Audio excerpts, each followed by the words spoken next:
If you're looking to move to Dubai, this is the essential guide I wish I saw before moving. Here at Wealthy Expat, we help wealthy individuals protect, expand, and enjoy your wealth in places that welcome you just like Dubai. Number one, the roads are complicated, so be ready to U-turn unexpectedly at any time. I drive a lot and I've been driving for many years in many different countries, but Dubai really put my driving skills to the test. From aggressive drivers to trucks that don't know how huge they are, to interestingly designed roads which might lead you down a 20-minute delay if you miss the exit. Dubai truly has the most interesting roads in the world. That being said, they're paved extremely well and you will not find potholes like you do in the United States or in less developed countries. Since Puerto Rico isn't an accepted driving license to exchange with the Emirates license, I actually had to get classes at the Emirates Driving Institute, which I highly recommend. I did the class with a platinum course with a Mercedes G-Wagon. I absolutely loved it and it helped me get used to the roads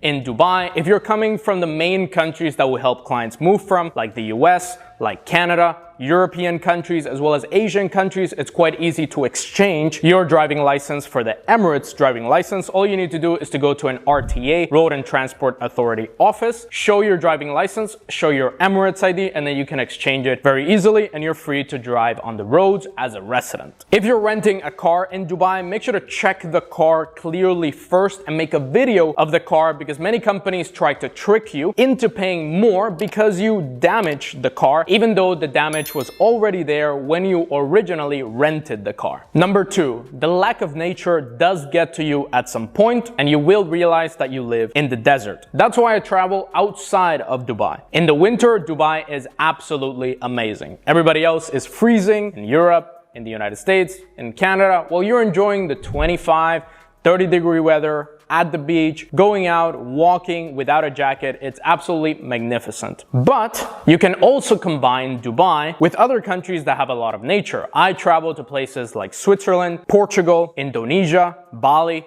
in order to see a lot of nature and make a good contrast between the two. You have Dubai, big city life, exciting, developed, hustle.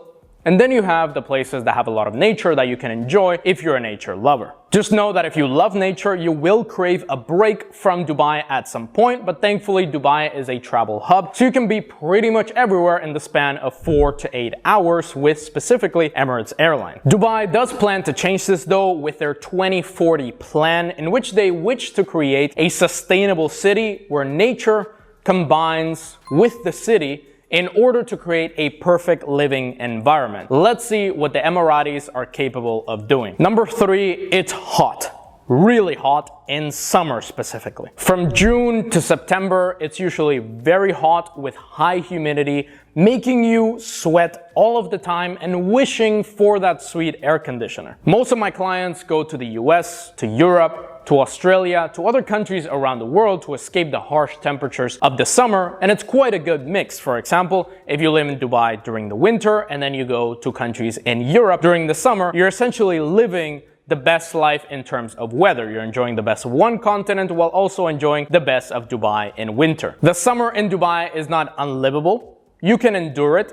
I did it last year, and millions of people in Dubai and the UAE do it every single year. But still, it can take a toll on you at some point, so just be ready to go out in the summer and explore other countries. Are you interested in moving to Dubai and you have a question about your move? Comment it down below and I'll answer in the comments. Number four is for my wealthy men out there. There is a lot of hookers. A lot. Careful when meeting women on Tinder, meeting women at the club. There's a lot of them that want money in exchange for honey. You can definitely meet a real girl that loves you for who you are, that isn't a hooker, that's for sure. Just keep an eye out, specifically in places like Five Palm Hotel in the Palm Jumeirah. There's a lot of them, so you do need to be aware that they exist. Number five, you need an Emirates ID, a local ID and residence permit to do pretty much anything in Dubai. Renting an apartment, Emirates ID please. Opening a bank account, Emirates ID. Getting a local number as a resident, Emirates ID. Buying a car, Emirates ID. Just make sure to sort it as soon as possible because it is the most important form of documentation